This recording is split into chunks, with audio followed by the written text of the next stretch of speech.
뉴스 돋보기 시간입니다. 국회팀 정태웅 기자 나와 있습니다. 어서 오십시오. 정 기자, 일단 국민의힘 전당대회 이제 내일로 다가왔는데 앞서 리포트 보니까 투표율이 조금 낮은 상황인 것 같습니다. 맞습니다. 우여곡절 끝에 드디어 내일이면 국민의힘 당대표가 결정이 되죠. 그런데 예상보다 낮은 투표율이 변수로 작용하고 있습니다. 국민의힘은 투표 3일 차인 어제까지 45.98%의 투표율을 기록했다고 밝혔는데요.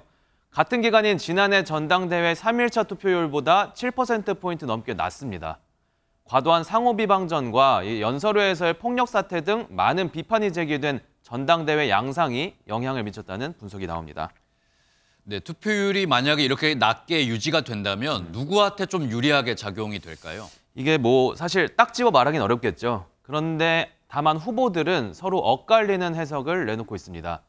당초 투표율이 높을수록 한동훈 후보에게 유리하다는 관측이 많았는데요. 나경원, 원희룡 후보 측은 낮은 투표율은 곧 한 후보의 지지층이 흔들리는 것이라며 결선 투표로 갈 가능성을 높게 점쳤습니다.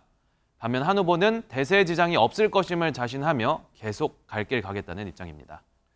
네, 말씀하신 것처럼 한동훈, 어차피 대표는 한동훈이다. 어대한 기류가 지금 계속 이어지고 있는데 이런 변수들이 조금 작용을 미칠 수도 있을까요? 각종 여론조사에서 한 후보의 강세가 이어지는 건 맞지만 변수들을 무시할 수만은 없게 됐다고 봐야겠죠. 가장 우선 떠오르는 건 단연 나 후보를 겨냥한 한 후보의 패스트트랙 공소 취소 요청 발언입니다. 해당 발언 이후 다른 후보들과 또 친윤계 의원들의 공격을 한몸에 받는 등 비판이 쏟아지는 상황이고요.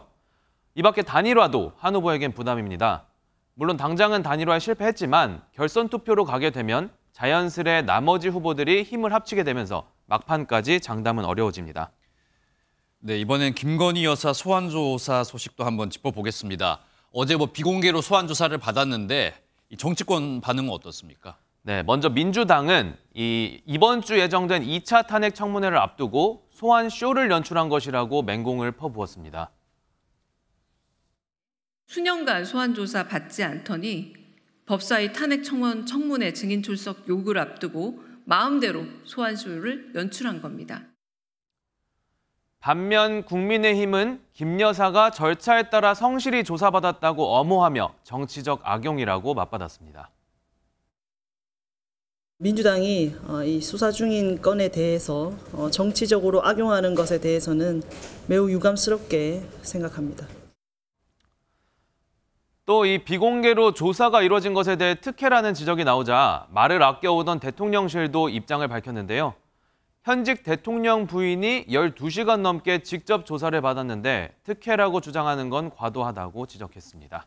네, 오늘 말씀 여기까지 듣겠습니다. 지금까지 국회팀 정태웅 기자였습니다.